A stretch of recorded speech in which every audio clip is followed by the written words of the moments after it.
माझं नाव पराग आहे. मी आणि माझी बायको राणी आम्ही एका घरात भाड्याने राहत होतो. आमचे वैवाहिक जीवन खूप सुखाने चालू होतं. राणी ही एका खाजगी कंपनीत कामाला होती.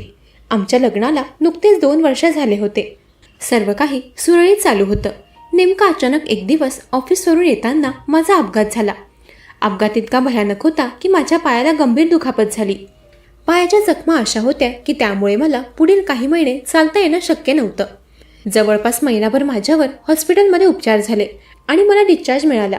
हॉस्पिटलचा खर्च खूप मोठ्या प्रमाणात झाला होता आणि घराची पूर्ण जबाबदारी आता राणीवर येऊन ठेपली होती. राणी कशीबशी घराचा खर्च भागवण्याचा प्रयत्न करत होती. सुरुवातीचे काही दिवस मित्रमंडळी आणि नातेवाईकांनी आम्हाला थोड्याशा पैशांची मदत केली, पण काही काळानंतर ते पैसेही संपू लागले. आता गरज होती ते काहीतरी एक्स्ट्रा कमवायची. घरी बसून काही काम करता येईल का याच्या मी शोधात होतो. राणीही तिच्या कंपनीमध्ये ओव्हरटाईम करू लागली, पण त्यातूनही पुरेसा असा पैसा बनत नव्हता. मला तर जागेवरूनही उठता येत नव्हतं आणि घरातला कर्ता पुरुष म्हणून हे सगळं होणं माझ्या सहनशक्तीच्या बाहेर होतं.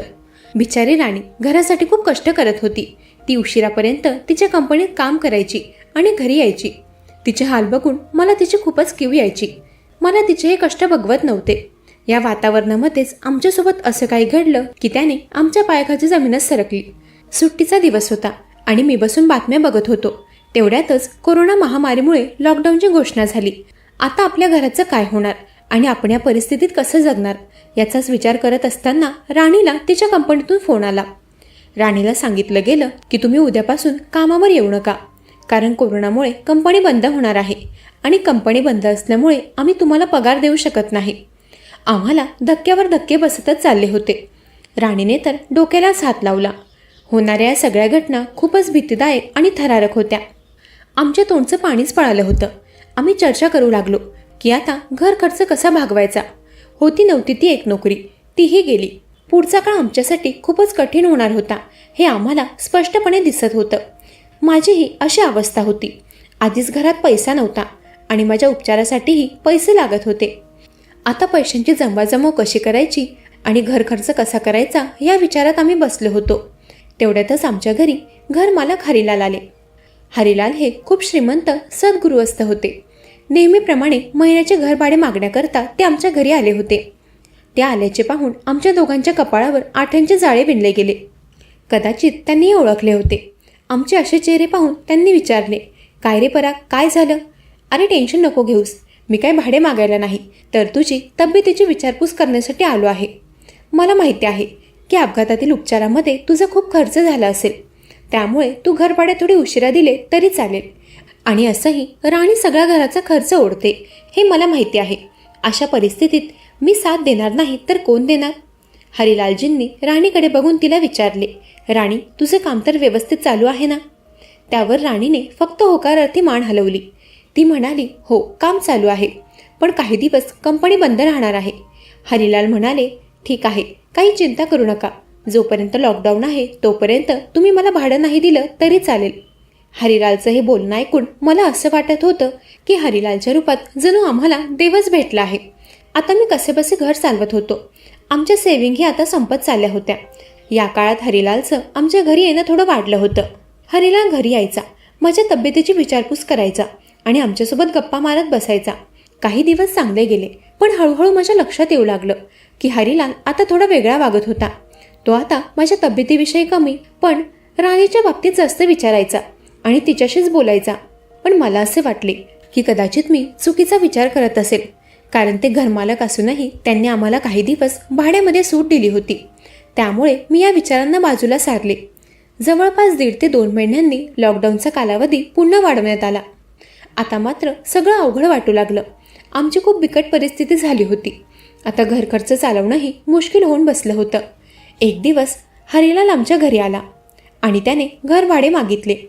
त्यांनी घर भाडे मागताच राणी आणि मी एकमेकांकडे बघू लागलो, कारण आमच्याजवळ फुटी कवडीही नव्हती. घरचं राशन पाणीच कसं बसं चालत होतं. आम्ही हरिलालकडे आम्हाला अजून काही दिवस देण्याची विनंती केली, पण हरिलालने तेव्हा स्पष्टपणे नकार दिला. तो राणीला म्हणाला, राणी मला तुझ्यासोबत काहीतरी बोलायचं आहे. असं म्हणून राणीला थोडं बाजूला नेऊन त्याने तिला काहीतरी सांगितलं.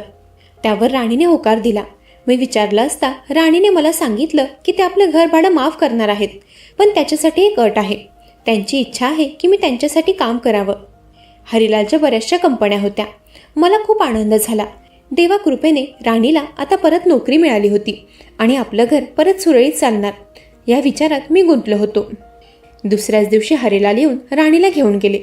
राणीही अगदी राजीखुशीने त्यांच्यासोबत जाऊ लागली. पुढे जवळपास 15 दिवस झाले आणि माझ्या लक्षात आले की आता राणीच्या कामाच्या वेळा खूपच बदलत चालल्या होत्या. ती आता कधीही उठून हरिलालचा फोन आला की त्याच्या गाडीत बसून जायला लागली होती. मला आता संशय येऊ लागला होता की कामाचा वेळ तर कंपनीत ठरलेला असतो, पण मग हा काय प्रकार आहे? मला या कामाच्या वेळा खूपच विचित्र वाटू लागल्या. आणि एक गोष्ट अशी होती जी की मी पहिल्यापासूनच पाहत आलो होतो की राणी जेव्हा घरी यायची तेव्हा ती खूपच थकलेली असायची आणि येताच ती झोपी जायची. तिला विचारलं असता ती म्हणायची की काम खूप वाढलं आहे, त्यामुळे मला खूप थकवा येतो आणि त्यामुळे मी लवकरच झोपते.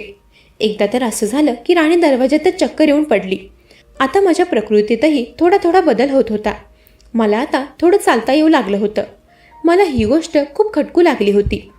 राणीच्या कामाच्या वेळा आणि तिला येणारा थकवा हे थोडं संशयास्पदच होतं. एक दिवस हरिलाल घरी आला होता. तेव्हा मी त्याला विचारलं की तुमच्या कामाच्या वेळा अनियमित का आहेत? त्यावर हरिलाल म्हणाला, आमच्या इथे असंच असतं आणि एक गोष्ट लक्षात ठेव, तुमचं घरभाडे तेव्हाच माफ होईल जेव्हा राणी मी म्हणेल त्यावेळी माझ्यासोबत येईल. हरिलालचं उत्तर मला न पटणारे होते. आता मला असे वाटत होते की हरिलाल आमच्या मजबुरीचा फायदा उचलत आहे. त्याला बघून राणीही शांत होती.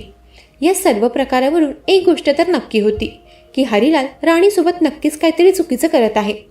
मी ठरवलं की आता राणी जेव्हा केव्हा हरिलाल सोबत जाईल तेव्हा त्यांचा पाठलाग करायचा आणि सत्यता जाणून घ्यायची. हरिलाल रोजच्या प्रमाणे राणीला घ्यायला त्याची गाडी घेऊन आला. गाडी जशी घरापासून निघाली तसा मी त्यांचा पाठलाग करायला सुरुवात केली. हरिलालची गाडी एका मोठ्या बंगल्याजवळ जाऊन थांबली.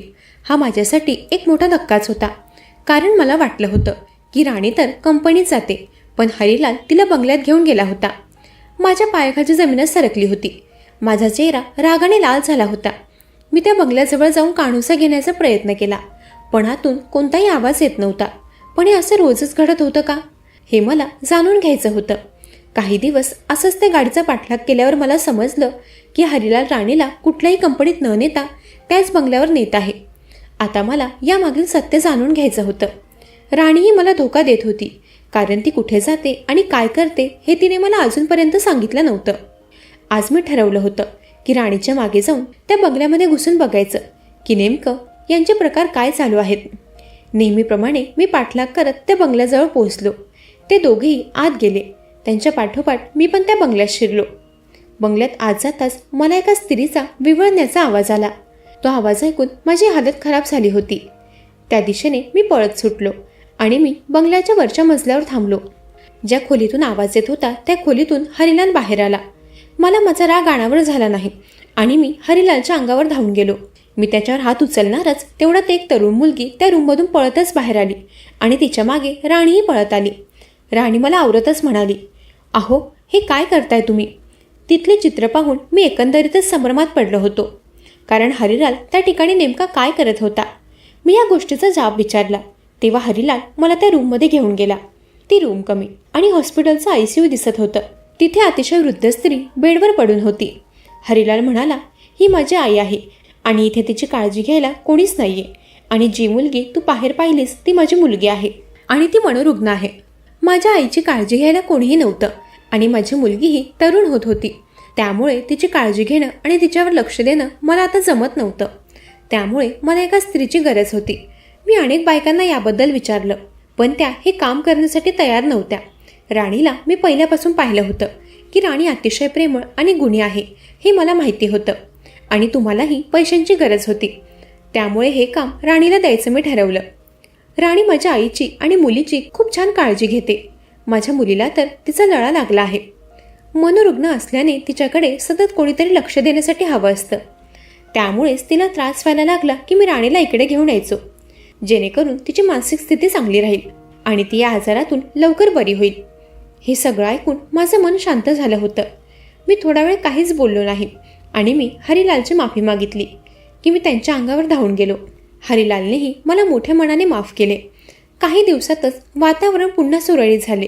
मलाही नोकरी मिळाली आणि हरिलालची मुलगीही आता एकदम ठणठणीत बरी झाली होती. हरिलालने माझ्या आणि राणीचे खूप खूप आभार मानले. एवढ्या कठीण काळातही राणी कोणाच्या तरी कामी आली होती याचं मला समाधान होतं. मला एक नवीन शिकवण मिळाली होती की कुठल्याही गोष्टीच्या निष्कर्षावर पोचण्याआधी ती गोष्ट पडताळून घेणे हे खूप महत्त्वाचे आहे. मंडळी, कशी वाटली कथा? ऐकत रहा मनाचे बोल.